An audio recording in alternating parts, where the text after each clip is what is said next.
사랑하는 성도 여러분, 오늘은 예수님의 12제자 중 가장 비극적인 인물, 가룟 유다의 이야기를 나눕니다.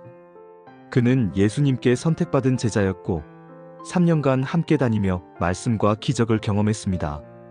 그러나 끝내 주님을 배반한 자로 기억됩니다.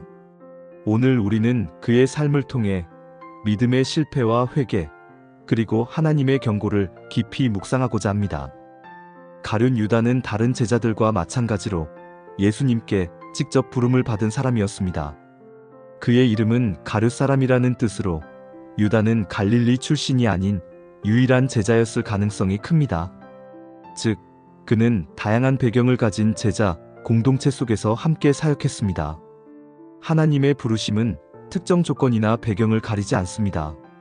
그러나 부르심에 끝까지 충성하는 것은 우리의 책임입니다. 요한복음 12장에 따르면 유다는 제자들 가운데 돈계를 맡은 사람이었습니다. 즉, 공동체의 재정을 관리하는 회계 역할을 했습니다. 하지만 그는 그 돈을 훔쳐 쓰기도 했다고 기록됩니다. 작은 탐욕이 그의 마음을 서서히 사로잡았고 결국 주님을 배반하는 자리까지 나아가게 했습니다. 큰 죄는 작은 탐욕에서 시작됩니다. 마태복음 26장, 유다는 대제사장들에게 가서 내가 예수를 너희에게 넘겨주리니 얼마를 주려느냐 하고 거래합니다. 그들이 은 30을 주었고 그는 그때부터 기회를 엿보았습니다. 은 30은 당시 종의 값이었습니다. 즉, 유다는 주님을 세상에서 가장 낮은 값으로 팔아넘긴 것입니다. 주님을 값싸게 여기는 마음이 배신의 시작입니다. 예수님은 최후의 만찬 자리에서 말씀하셨습니다. 너희 중 하나가 나를 팔리라. 제자들은 주여, 저는 아니지요? 하고 묻습니다. 그때 유다는 끝까지 자기의 죄를 숨기며 자리에 앉아 있었습니다. 예수님은 떡 한 조각을 그에게 주시며 네가 하려는 일을 속히 하라 하십니다. 사람들은 그 뜻을 알지 못했지만 유다는 곧 자리를 떠났습니다. 성경은 그때를 두고 곧 밤이러라라고 기록합니다.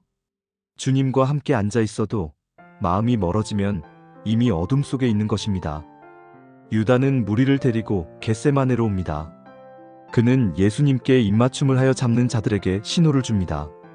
가장 친밀한 제스처가 배신의 도구로 사용되었습니다. 예수님은 그에게 말씀하십니다. 유다야, 네가 입맞춤으로 인자를 파느냐? 겉모습의 친밀함이 진짜 사랑은 아닙니다. 마음의 충성이 중요합니다.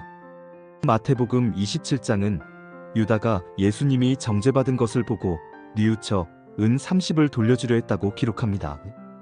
그러나 그는 끝내 참된 회개가 아닌 후회와 절망으로 갔습니다. 대제사장들은 그의 돈을 피값이라 부르며 성전에 두기를 거절했습니다. 결국 유다는 스스로 목숨을 끊었고 그의 죽음은 비극으로 끝났습니다.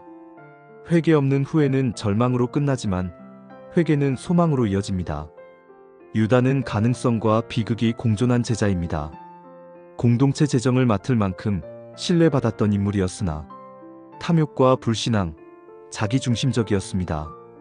그는 끝까지 함께 있었지만 마음은 주님께 속하지 않았습니다. 작은 탐욕을 경계하라. 주님을 값싸게 여기지 말라. 겉모습보다 마음의 충성을 점검하라. 후회가 아닌 회개로 나아가라. 나는 주님을 값싸게 여기고 있지는 않은가?